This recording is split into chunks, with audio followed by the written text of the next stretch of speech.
Professor Ryan Buell and Michael Norton from Harvard have sort of explored in their research is that sometimes we find by showing the working, by being transparent in what's happening, we can not only increase the perceived value of a service, but we can increase trust.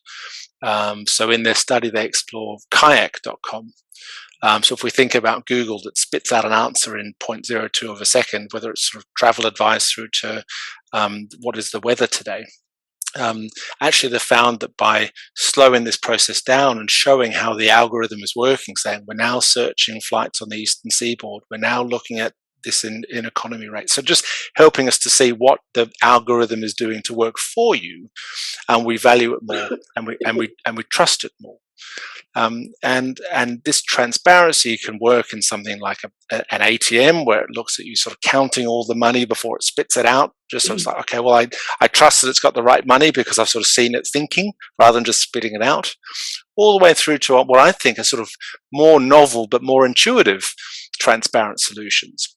And that could be having a little bit of the production process on a product that we might buy. I mean, we bought some tomatoes the other day, and I thought the more expensive ones tend to still have the vine attached. And it's like, oh, okay, like it's really close to, like, you've still got the vine on it, and rationally that might be considered a hassle, right? Just like when I used to live in the UK, in Queen's Park, we used to go to our farmers market, and the carrots, the farmers market, were like 3 times the price of the carrots from Sainsbury's up the road. The key difference was the carrots in the farmers market were still dirty, right? So it shows, oh, these are still dirty. They must be, like, we can see that they've been pulled out of the soil. How about that? That they must be very precious.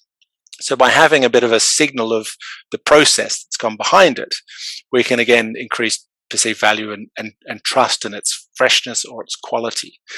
And brands are adapting this, and again, not necessarily adapting it because they have a team of behavioral scientists working with them, just because it's an intuitively good solution, and we can do it again and again.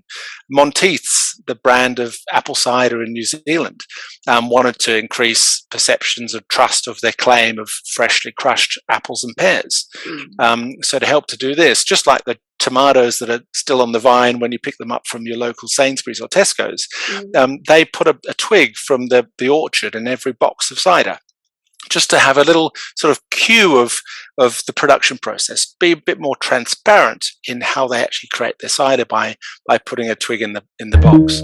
So we can be really creative with how we provide this transparency.